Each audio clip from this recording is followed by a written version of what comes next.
Ryan Vargas is partnered up with Alvin Kamara for the Daytona Road Course. John Nemechek will make select starts for Sam Hunt Racing in the NASCAR Xfinity Series, and the Daytona 500 TV ratings have officially been released. What's going on, guys? It's Daniel, and welcome back to our video. We got quite a few NASCAR stories to discuss here today on the channel. Let's go ahead and just jump straight to it. We're going to start off all the sponsor announcements. Let's start with Justin Daly's 2021 Air Medicare scheme that we'll see at the Daytona Road Course. I really do like this paint scheme a lot. The white and the blue really mix well together. The stripes on the car also look really, really excellent. I like this paint scheme quite a bit, and it's a really good scheme overall. The next paint scheme we're going to go ahead and take a look at is we're going to take a look at Corey LaJoie's 2021 Netflix paint scheme. This paint scheme pops out really good. The colors on this car look really, really excellent. I think this is one of the most underrated schemes that has come out so far in 2021. I really do like this paint scheme a lot, and I can't wait to see it out on the racetrack here at the Daytona Road Course. The next paint scheme we're going to take a look at is Eric Jones' 2021 Petty Garage paint scheme. This paint scheme looks really, really good too. The colors on this car look really, really excellent. The blue pops out very well. I think it's a light blue, if I'm not mistaken, on the race car overall. It looks really, really excellent, and I like the paint scheme quite a bit. The next paint scheme we're going to take a look at is Anthony Alfredo's 2021 The Pete Scores paint scheme. This, I think, will be on the car for the Daytona Road Course, if I'm not mistaken. The scheme looks really, really excellent overall, and I mean, the colors do really, really well. I think this scheme was on the car already last year with Firma Motorsports. I really like this scheme a lot. I can't wait to see it out on the racetrack.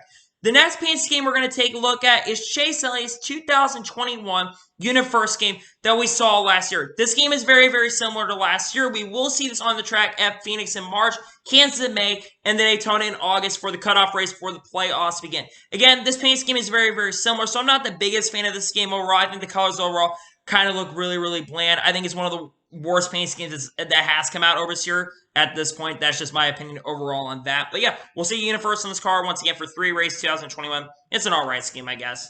The next thing paint scheme we're going to take a look at is Kevin Harvick's 2021 Jimmy John's paint scheme. Now, there have been a lot of questions regarding Kevin Harvick having Jimmy John's on the car this year because of the fact that you didn't see Jimmy John's logos anything on Kevin Harvick's fire suit or on his race car for the Daytona 500. So there were questions that it wasn't going to be on the car, but now we have confirmation that that will be on the car at some point in 2021.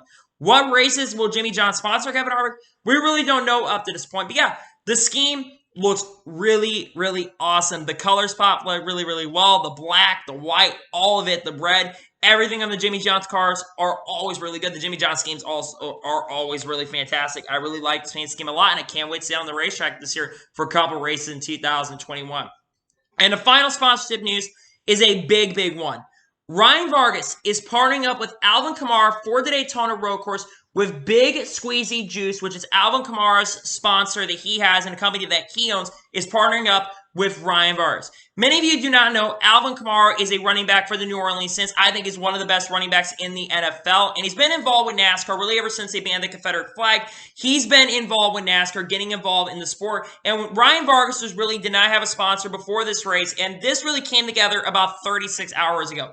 Paint scheme, absolutely excellent, and I'm really happy that Ryan Vargas is continuing to attract sponsors and continuing to attract drivers. Again, I don't know what other sponsor Ryan Vargas is going to have this year in 2021, but this is really awesome for Ryan Vargas, man. The fact that one of the best running backs in the league is working and more people from other sports are coming to work with race car drivers shows that NASCAR is growing overall as a sport, and it's really excellent that Alvin Kamara is partnering up in 2021. I really like it overall, and I cannot wait to see this partnership 2001. Maybe there'll be more races that Alvin Kamara is working with Ryan Vargas. Who really knows? But yeah, I like paint scheme overall. And congratulations to our friend on this channel, Ryan Vargas, on getting an opportunity to work with them. And now we're going to jump into all the other announcements that have come over the last couple days. Let's go ahead and just jump straight into it from the last couple days. Let's start off with the Daytona Road Course, as there are some changes coming to the Daytona Road Course for 2021. If you watched the Busch Clash, there were a lot of drivers that were getting dirt on the racetrack because a lot of drivers were getting to the dirt because it rained over the weekend, so there was mud also getting on the racetrack as well. Well, they are building turtles for the Daytona Road Course, so there isn't a chance of dirt and mud getting on the racetrack. I think this is a really good change overall. There'll be some more curbing for some drivers so that they don't get into the grass and trash up the racetrack. Again, I think it's a really good decision overall that they're adding turtles. I wonder what else they're adding for Daytona Road Course. I would say it really didn't have the chicane overall, if we're going to be honest. But yeah, the turtles are coming in. the next story of today's episode, Camden Murphy is going to be driving the number 8 for Nemechek Motorsports for the Daytona Road Course. I believe that's the only race that has been announced for Camden Murphy up to this point. I think Camden Murphy is a decent driver. He had some decent runs with Nemechek Motorsports last year when he drove, and he's driven for this team in the past, so it really isn't a surprise that they have decided to put Camden Murphy in the Truck Series for Daytona Road Course. Again, I don't think the paint scheme's been released overall for this car, if we're going to be honest, but really cool that Camden Murphy is getting an opportunity to drive for Nemechek Motorsports in 2021, and good luck to Camden Murphy in 2021 at the Daytona Road Course. The next driver announcement we're going to take a look at is Riley Herbst, as he'll be driving for DJR Crossley Racing at the Daytona Road Course in a one-off race this year in the number 17 truck with Lincoln Welders as a sponsor. Riley Herbst is getting a little more experience at the Daytona Road Course, as I believe he's only had one start at the Daytona Road Course, which came last year. I don't think he did that great last year at the Daytona Road Course, so Riley Herbst is getting a little more road course experience in 2021. To be honest with you, I'm not overall the biggest fan of Riley Herbst, but I think it's really important that drivers do go out there and try to get more experience overall in 2021 in select race starts here. I think it's really important that he's making some starts in 2021 in the Truck Series. I wonder if he's going to run any more races this year, or this just going to be the only race he's going to run in 2020 for DJR. We'll find out in the future, but I think it's very important that he'll be making select starts in the Truck Series in 2021. On to the next story. Wallace Allen is going to be making his NASCAR Camping World Truck Series debut at the Daytona Road Course, driving the number 34 Rayum Brothers truck here. Now, for those of you who know who Wallace Allen is, Wallace Allen drove a few select starts for Bill McAnally Racing in 2019, and he actually got a couple top 10 finishes for them for Bill McAnally. So he does have quite a bit of experience. Well, not a lot of experience, but he does have some starts in the past. But he hasn't raced, I think, since 2019. I don't think he raced last year for Bill McAnally in 2020.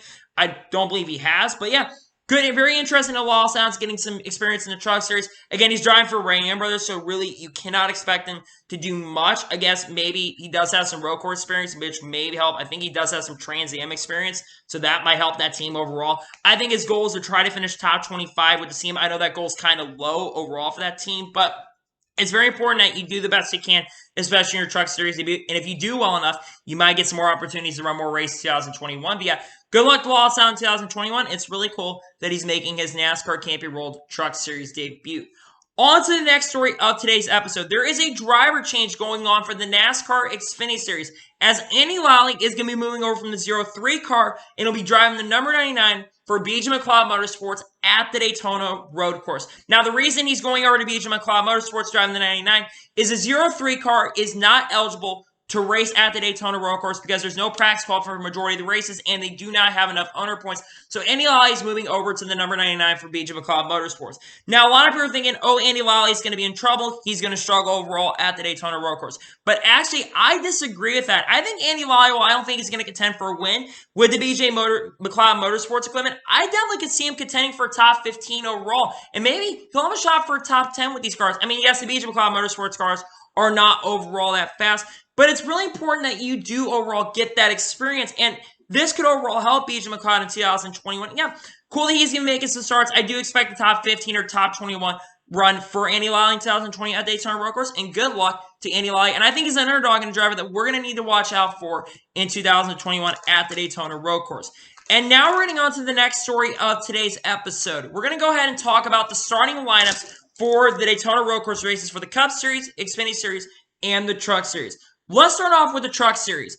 Ben Rhodes is going to be on the pole for the Truck Series as he won the Daytona Truck Series opener, and Ryan Truex will be starting on the front row. I don't think Ben Rhodes is going to run that great. I don't think he ran really well last time at the Daytona Road Course. I'm very intrigued to see how Ryan Truex is going to do. And there's definitely some drivers I'm keeping an eye on for the Truck Series race. I'm definitely keeping an eye on Rafael Lessard and Parker Chase. Those guys are guys who have a lot of experiences on road courses, and Rafael Lessard arguably had the best truck last time we were here, and also keeping my eye on Sheldon Creed as well as a guy that could have an opportunity going back-to-back. But there's the Truck Series starting lineup once to watch.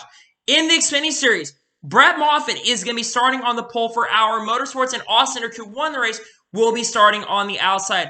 Austin Cindric is a guy that I'm really keeping my eyes on. Of course, I talked about Andy Lally. He's a guy I'm really watching. And one of the guys that I'm picking and contending for that win as well, I think, is going to be AJ Allmendinger. I think he's starting in the top 5 in the race. I haven't really taken a look at the startup completely, but I know the front row. But Brett Moffitt on the pole and Austin Cindric on the front row. We'll watch, see what happens at the Xfinity Series race on Saturday.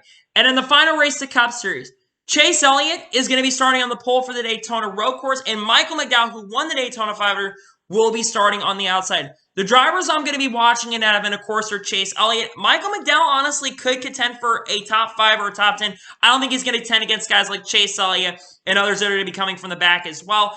One guy I'm really keeping my eye on, or actually two guys I'm keeping my eye on, are Alex Bowman, who starts 36. He'll be coming from the back because those Hendrick cars are generally fast on the road courses. And then, of course, I'm looking at AJ Allmendinger, who's starting 34th. Yes, it's a long way back, and I know people think he's going to have a hard time getting up to the front, but he has the most experience in the field of drivers racing this event. So I would keep your eye on AJ Allmendinger. I don't think he's going to win the event, but I think he could have a really good shot of getting a top 5 in that upcoming event.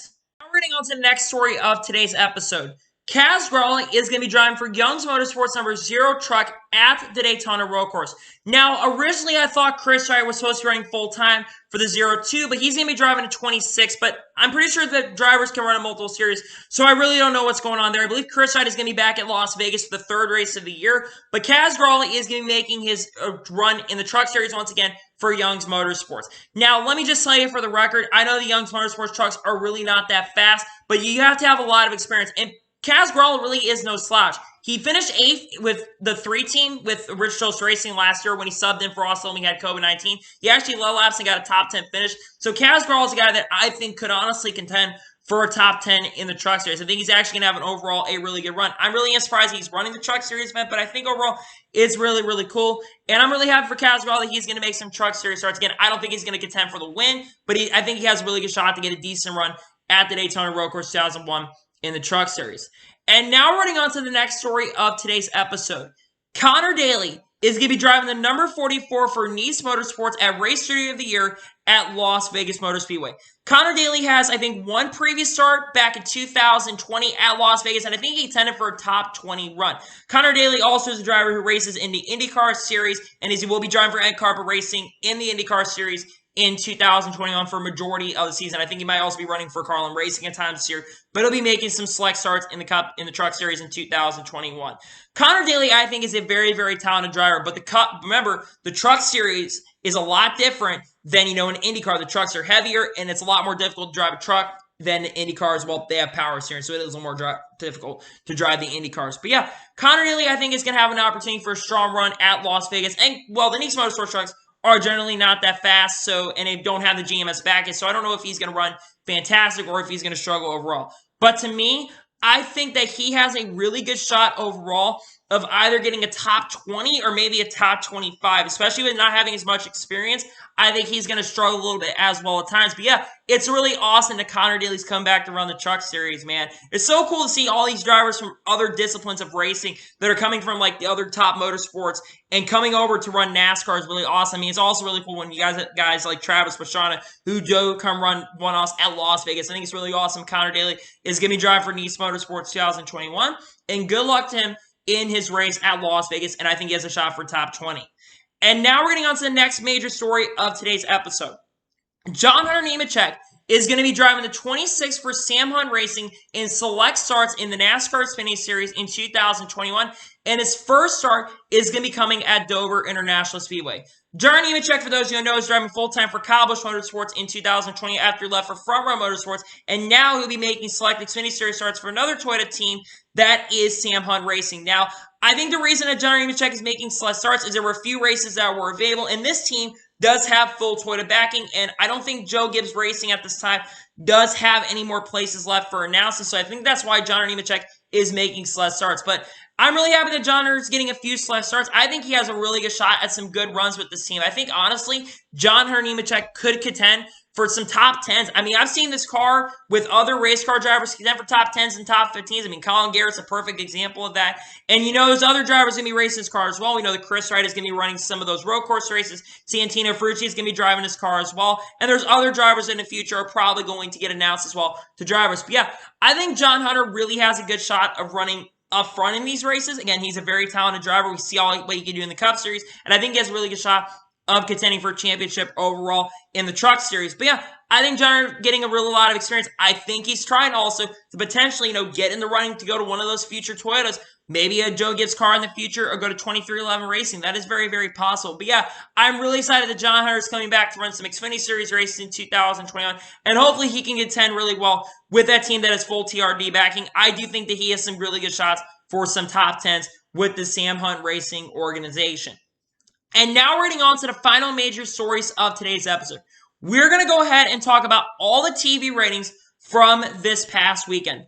Let's go ahead and start off with the ARCA Racing Series. So, the ARCA TV ratings got 892,000 viewers for the ARCA race, which Jamie Little was the first female play-by-play announcer. They are up 12% from last year. I think the major reason why was that we had the first ever female lead play-by-play commentator, and she also did a really good job, in my honest opinion, as a play-by-play announcer. But yeah, it's really awesome the ARCA Series gained a lot of new attention.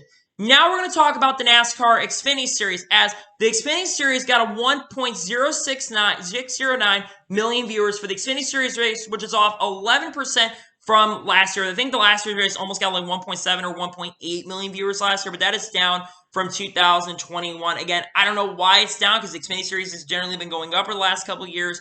I don't know, maybe it's because some of those guys like Chase Briscoe and Ross Chastain, who were racing last year, they had a lot of fans over there. I think Chase Briscoe is one of the most popular drivers that was in the NASCAR Xfinity Series. I think that's one of the reasons why they lost viewership over there. But yeah, that's the ratings for the NASCAR Xfinity Series. Now we're going to take a look at the Truck Series TV ratings, and we're taking a look at those right now.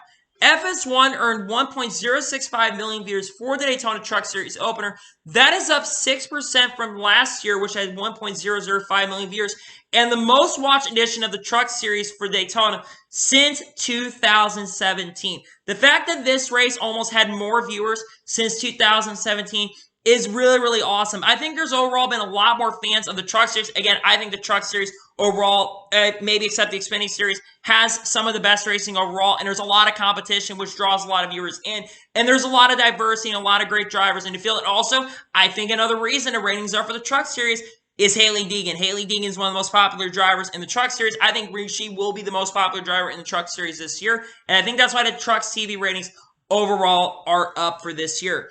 And in the final ratings that came out were the Daytona 500 TV ratings. Oh boy, these ratings are not the most excellent, and they're not the most glamorous, if we are going to be honest. The Daytona 500 TV ratings overall, after all the rain delays and stuff, got a 2.8 rating and 4.83 million viewers. This was on track for a 4.7 rating and trending to be up from 2019. But because of the rain delay and all that stuff, the ratings overall are down. Now, the initial two-in for the Daytona 500, it was at 8.48 million viewers. Now, keep this in mind, this was down from last year. The biggest reason that it was down, really up last year, was because Donald Trump was attending an event, and I think we could have had some really good ratings. But it's no surprise that the ratings are down for the Daytona 500, but it's also very disappointing.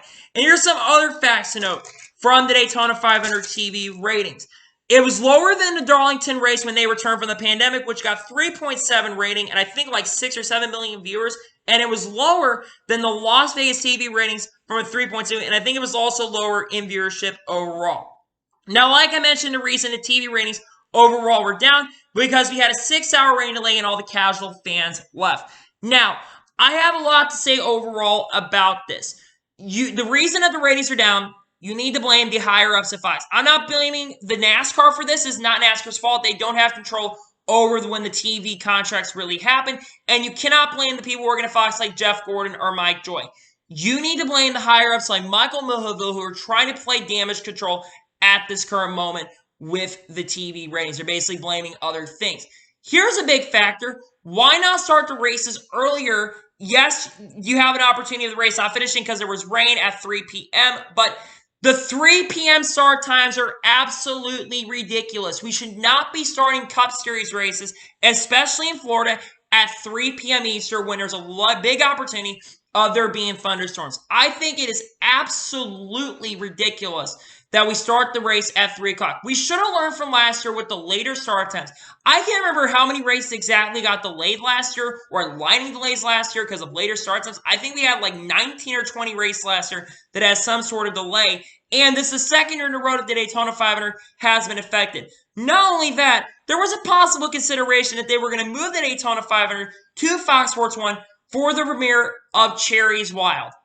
I'm being serious. And that's absolutely ridiculous. There has been a lot of people, including myself, that were pushing for the race to start around 12 p.m. or 1 in the afternoon. There is no reason that we should be starting the Daytona 500 at 3 p.m. Eastern. That's absolutely ridiculous with the Florida weather. And I think most races and most fans would agree with that. I think absolutely we should be starting these races earlier. Now, of course, you're going to have the 3 p.m. start times for the West Coast because those races are starting at 12 p.m. And that's the big reason that they start these races later is because of the West Coast viewers. I'm telling you, if you're not getting up for 10 a.m. in the morning, it's kind of ridiculous in my opinion. You should be getting up kind of earlier. Again, that's just my opinion on that. But yeah, the ratings are absolutely horrible.